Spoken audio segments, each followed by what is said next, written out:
Switchcraft is brought to you live 3 times a week on Tuesdays and Thursdays at 3 p.m. U.S. Eastern and on Saturday at whatever time I can get to it. Tune in live over at twitch.tv/runjumpstomp. This episode of Switchcraft is brought to you by Rock Bears. Support Switchcraft and my other content for as little as $1 over at patreon.com/runjumpstomp. I think I even did better that time. And now for the sponsor, episode 219.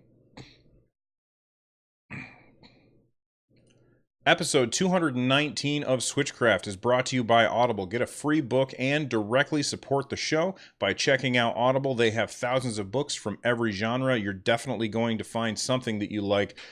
Just head on over to runjumpstomp.com/audible. Once you're there, you're going to be able to get a free book that you always be able to keep. Right now, I am currently reading The Ultimate History of Video Games by Stephen L. Kent. It's read by Dan Warden, and it's really, really good. I'm right up to about the part where Nintendo is starting to get into things. Up until now, it's been mostly Atari stuff, but it's really, really interesting stuff. Again, to get your free book, check out runjumpstomp.com/audible.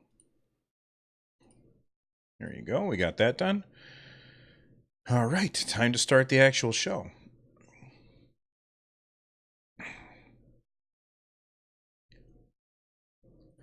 I'm going to do today's episode a little different than I usually do, and the reason for that is because there's not a lot of stuff to talk about for Nintendo news right now.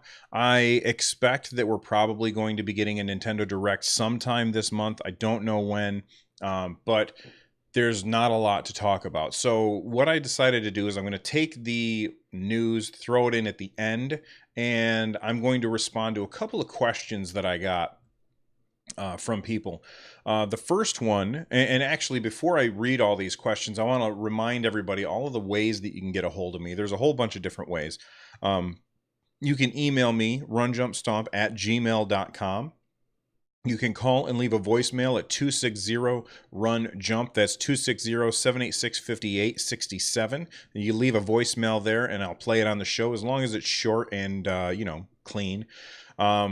And you can get a hold of me on the Discord by going to runjumpstomp.com/Discord. You can get a hold of me on Twitter via at runjumpstomp. You can follow me on Instagram, although I don't really use it that much, and that's run_jump_stomp. Don't really use that a lot, though. But those are the ways that you can get a hold of me. Chris availed himself of one of these ways. I got an email from him. He says, "Hey RJS, first time, long time." I'm not sure what that means, but first time, long time. I wanted to write in about a conversation you brought up in episode 217 regarding competitive gaming, the new Splatoon League, and Nintendo's historic lack of support. That Nintendo UK Versus sounded like a bad production, and I feel like it was. And they need to improve on that. I think their E3 Splatoon team is the level they should aim for. Also, I think you're 100% right that Nintendo is missing out by not making pro careers viable for Nintendo games. Having said that, I think that we're all better off by Nintendo's lack of support in this area. By catering to pro-consumer, game developers necessarily must focus on appealing to the most toxic and obnoxious group of gamers. It's not a coincidence that Overwatch has a pro league, and it's also notorious for abuse experienced in the voice chat.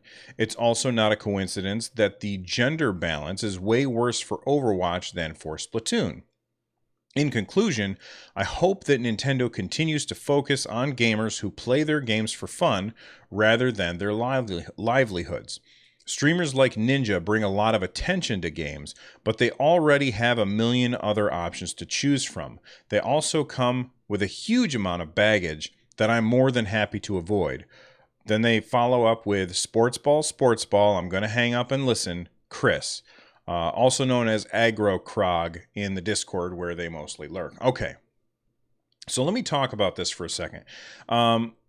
I used to feel exactly the same way that you did. There is a game genre that I had completely avoided for a very long time. Okay, and that is the MOBA. I had heard horrible things about the MOBA genre, mostly about their extremely toxic communities and really, really unpleasant experience that people had when playing that genre, especially if they were new to the game. And when Blizzard, which is one of my favorite developers ever, when they started, or when they brought out Heroes of the Storm, I decided to check it out because I like Blizzard stuff. I'm a big fan of their stuff. In fact, I've got a whole shelf it's just off camera over here. You can't quite see it. Maybe if I just move my camera just a little bit, you can see like a bunch of Blizzard stuff right here that I recently was sent by an awesome listener. But anyway, so I'm a big fan of Blizzard, and I was worried that I would run into that same thing playing a MOBA on a Blizzard from Blizzard. So I installed Heroes of the Storm and I started playing, and sure enough, there were jerks. And at first, I was kind of put off by that, and I said, you know what, I'm just not going to play. And a couple of weeks went by, and I was like, you know what, those jerks kind of got exactly what they wanted. I'm gonna try it again, except this time, if anybody is even the tiniest bit of a jerk, I will instantly mute them. So I like, people got one chance, and in fact, people almost got half a chance with me. If they even smelled like they might be a jerk, I instantly muted them, and I never worried about it again. And as soon as I kind of got into that, I really, really enjoyed Heroes of the Storm. And so I decided to try other MOBAs. I decided to try Smite, which is because playing games on the PC is really painful due to injuries to my arms and or my elbow, my wrists, and my shoulder. Having my hands put in that position is uncomfortable. So I find playing with the controller a lot more conducive to the way that I want to play. So I decided, well, I'll try out Smite. It's a controller-based MOBA, and we'll try it out. And sure enough, there were jerks there, and I was very, very generous with my mute button. But I also met some really cool people playing that game. I met some really cool people playing Heroes of the Storm as well. And while I totally get what you're saying, that these pro games have more toxic communities, while that's true, if you are liberal with the mute button, you can still enjoy yourself quite a bit. I stream this live on Twitch. Okay, I stream this podcast live on Twitch, and so when I'm recording a podcast, you know, Twitch is a notoriously toxic community as well. A lot of people go into Twitch and they're like, "Oh man, the community is terrible." But you guys can see, where is it? You guys can see right here. There's chat, and they're all cool people, and it all depends on who you let talk to you. So if somebody shows up in my chat and they're a jerk, I ban them. I don't care if they watch my stuff. I just ban them and I'm done with them. And I don't have to worry about that.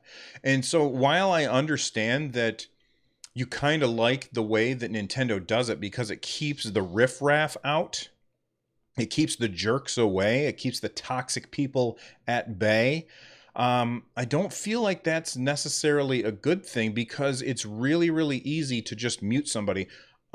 Except for in Overwatch. In Overwatch, it's like 3 steps to mute somebody, and it's too much. It should be much, much faster.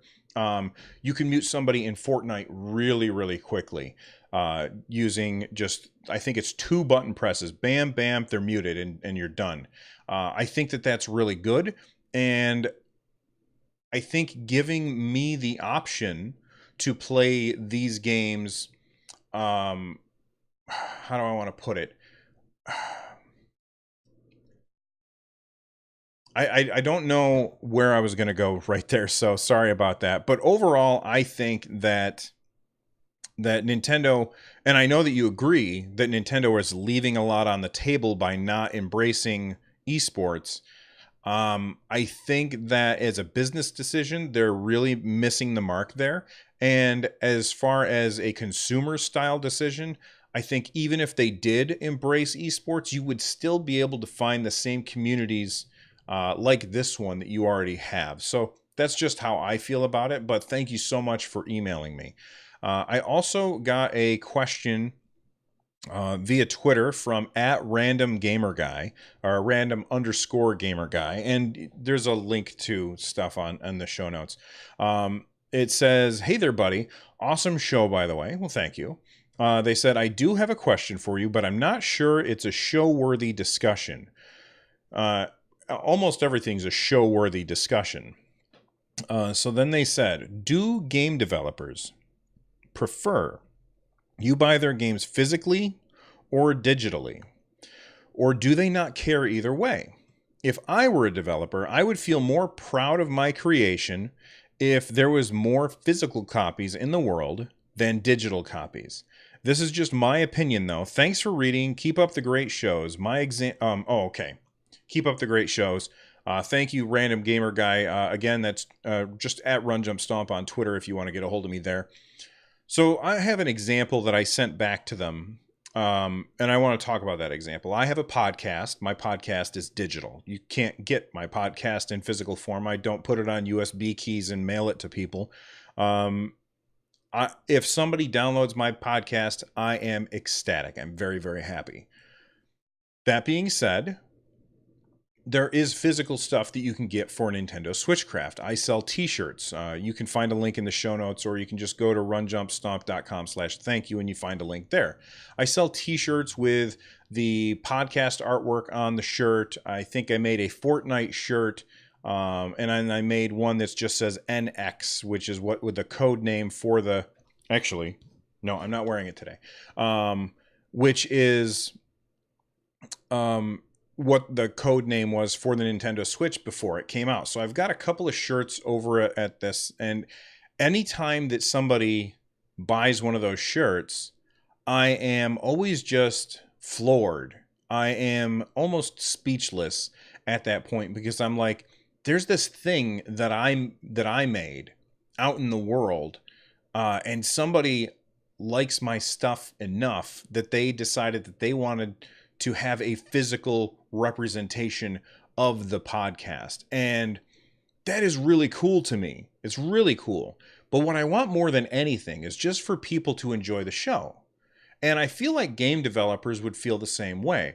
I feel like a game developer would say, look, I'm just happy that somebody is playing my game. I put a lot of work into that game, and I'm just happy that somebody's playing it. Whether you decide to play it on digital or physical really doesn't matter to me and I'm pretending to be a game developer here for this argument, really doesn't matter to me as a game developer. However, I decided to reach out to a game developer I know, Jules Watson from Atui, and here's his response to the same question. I said, I got a message from somebody wondering this. What do you think about this? Here's what Jules said. And by the way, he's been on the show before. If you want to go back 10 or 15 episodes or something, and you can probably find my interview with him. But he says, yeah, that's an interesting question. I, too, love physical copies of my games. But from a business side, we make more money from the digital sales when self-publishing. Developers have to share the profits of a physical release with the publisher, and there are also the costs of goods that take away from the profit. As a collector myself, and this is Jules talking, not me, he says, I tend to buy both digital and physical of a game. Digital to play for easy access and physical for my shelf. But I realize this is a rather extravagant and not everyone can afford such luxuries. So big thank you to Jules for responding to me. And I get what he's saying. He's saying basically, look, I think it's awesome when people buy physical copies of my games, but we make more money on the digital side of things. So I guess my answer to Random Gamer Guy on Twitter is that overall, a game developer is going to just be happy that you're playing their game. But if you really want to know what's better for their bottom line, then digital sales are probably better. But if they were to walk in your house and see it sitting on the shelf, they would probably be like, swoon, you know? So hopefully that answers your question. And I think it's a really good question. And I also, big thank yous to Chris for emailing me. You guys are awesome. Let's move on to the news. There we go. You have small thoughts about the new Labo kit. What's your small thoughts there, Jay Hartley? While I take a drink out of my centipede cup. Ooh, so scary.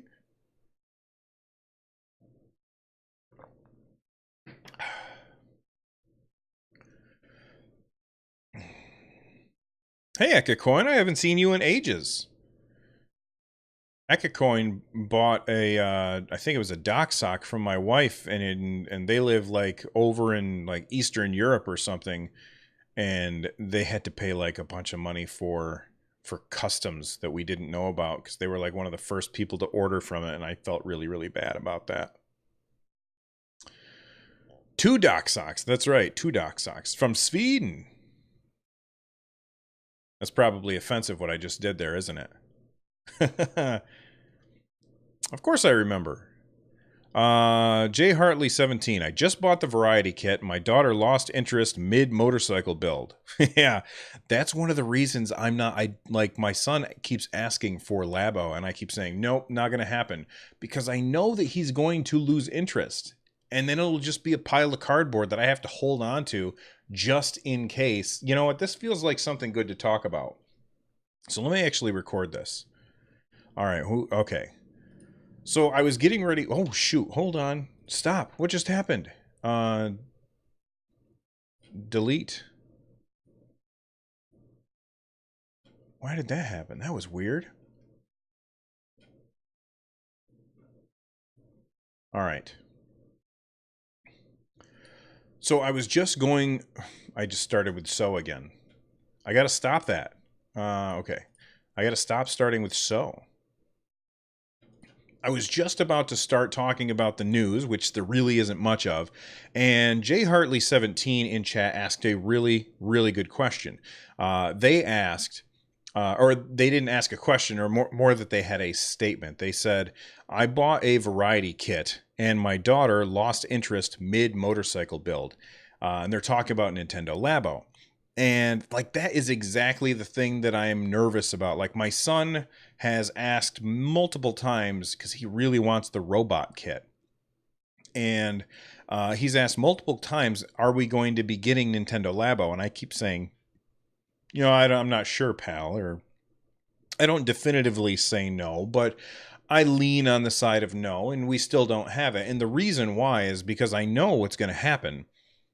He's going to start building it, and he'll get to a spot where it gets stuck or has to stop playing or something, and then he's going to start playing Fortnite or something and forget all about Nintendo Labo, and he won't be playing with it.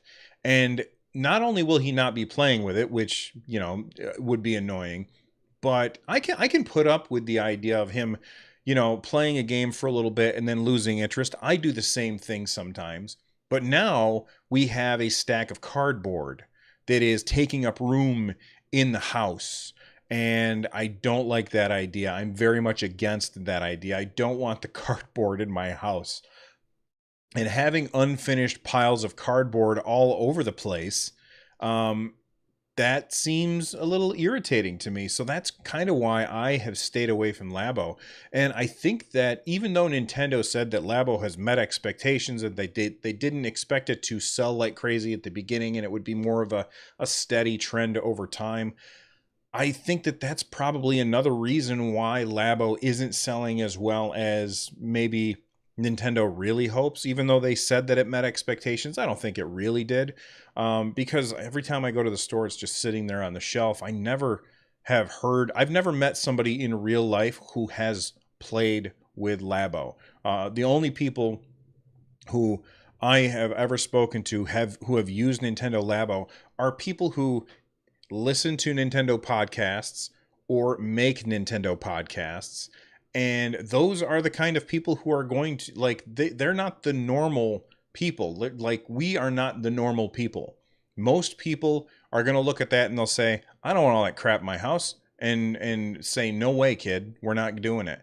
That being said, I guarantee that there are going to be some kids out there who will stick with it and have an absolute blast.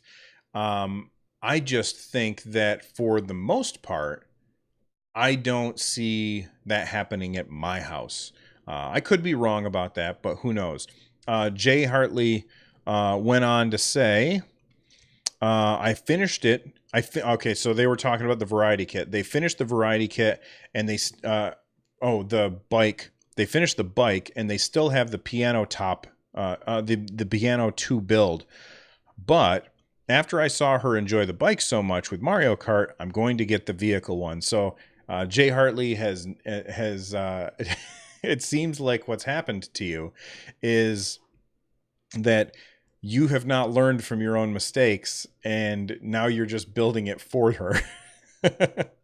Which I think is what would probably happen in my house too. I'd be like, well, I want this to get used, and if it's not going to get used, I'm gonna go ahead and finish it so that it will get used.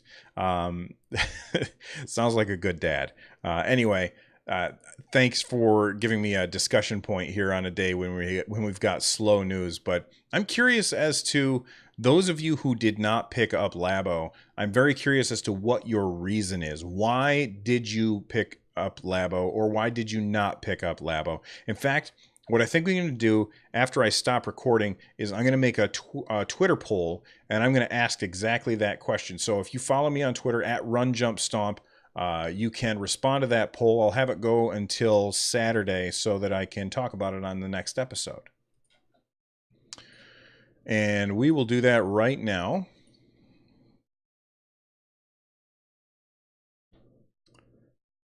Tweet. All right. Now that Labo has been around a while, actually we should make that Nintendo Labo with a hashtag, Nintendo Labo. It's been around a while. Have you picked one up? Respond with your reasons. And we'll select poll. Yes. No. And today's Thursday, so then there's Thursday to Friday, Friday to Saturday. There we go. And tweet.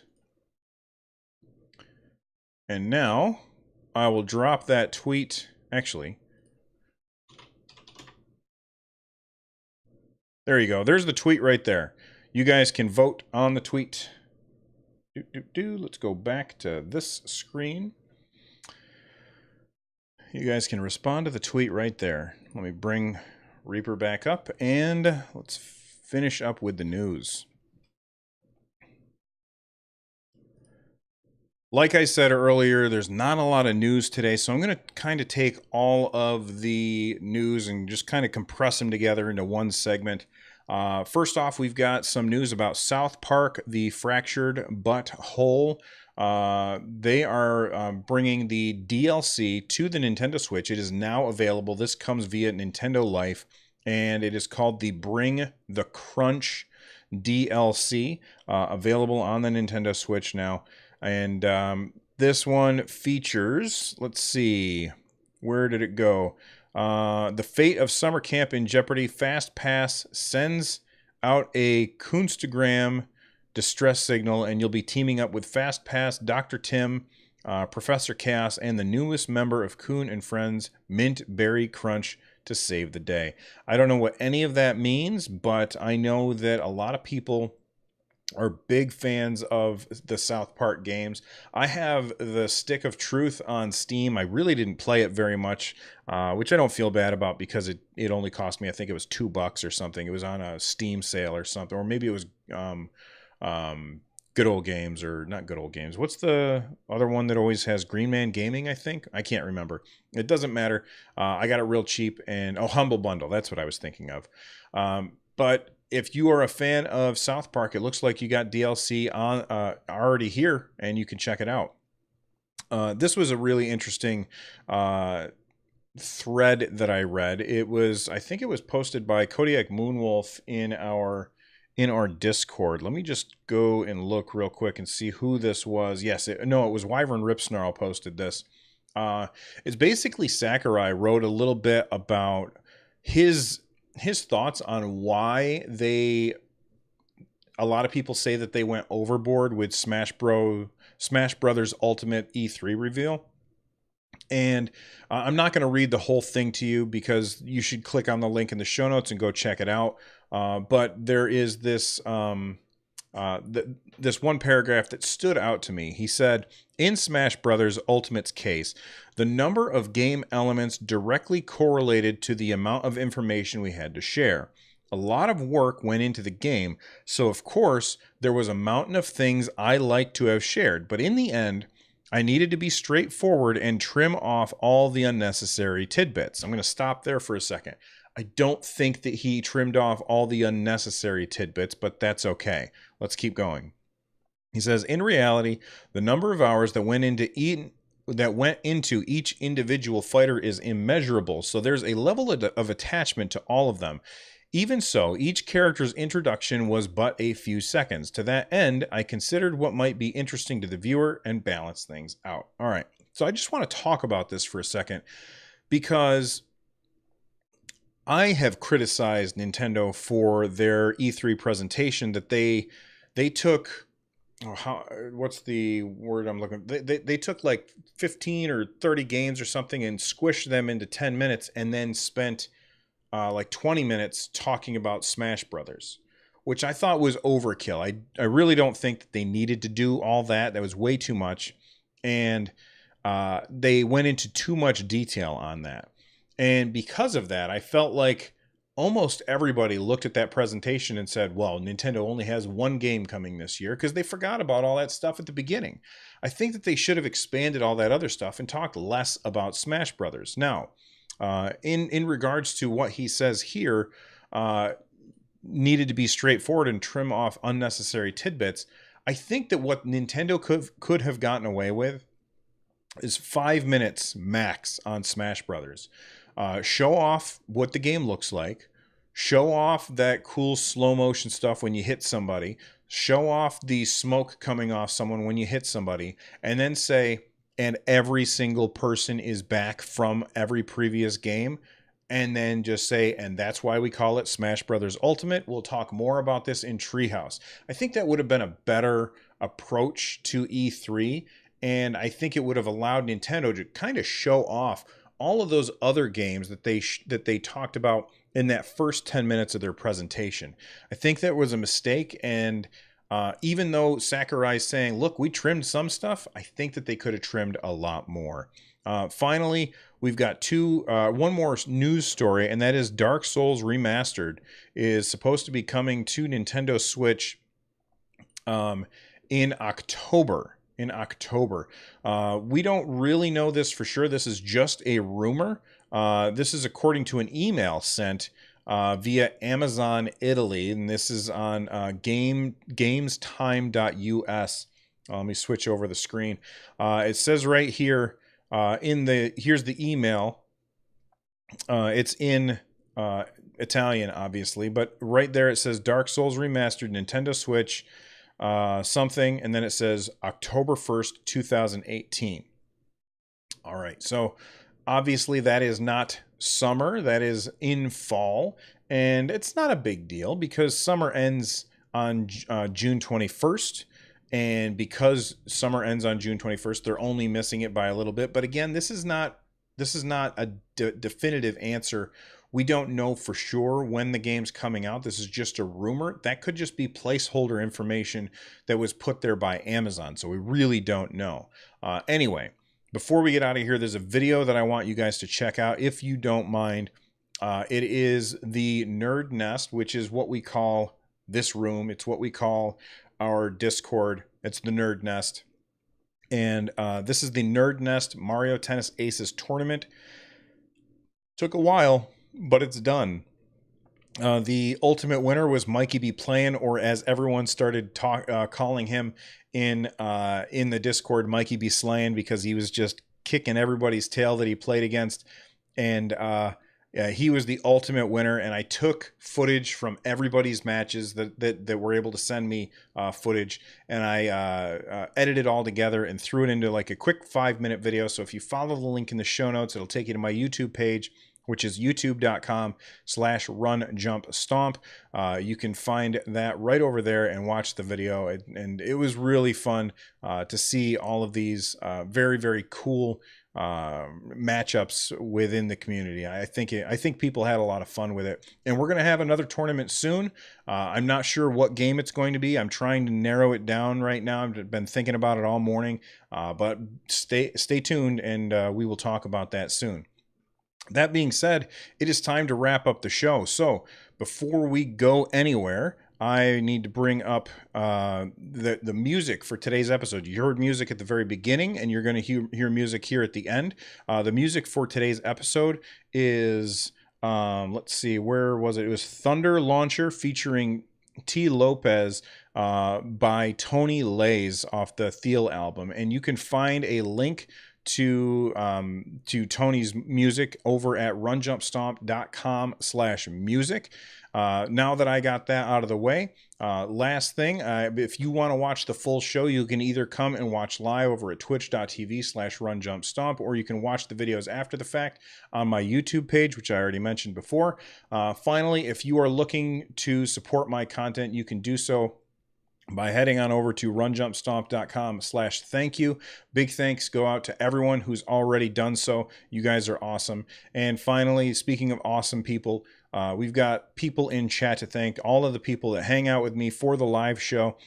We've got Vaxer, Cronag 8, Decaf Smurf, Eka Coin, J Hartley 17, Kirby Geek, Ian Fusion, Man Bear Stape 20, Morgan 13, Fisto, Pudding, Slow Cool, the Bun Buns, V&K, Virgo Pros, and the Lurkers. You guys are fantastic. Thank you for hanging out with me. I will see you all on Saturday's episode, and I may be able to stream tomorrow. I'm not sure. Everyone have a good day and stay awesome. Bye-bye.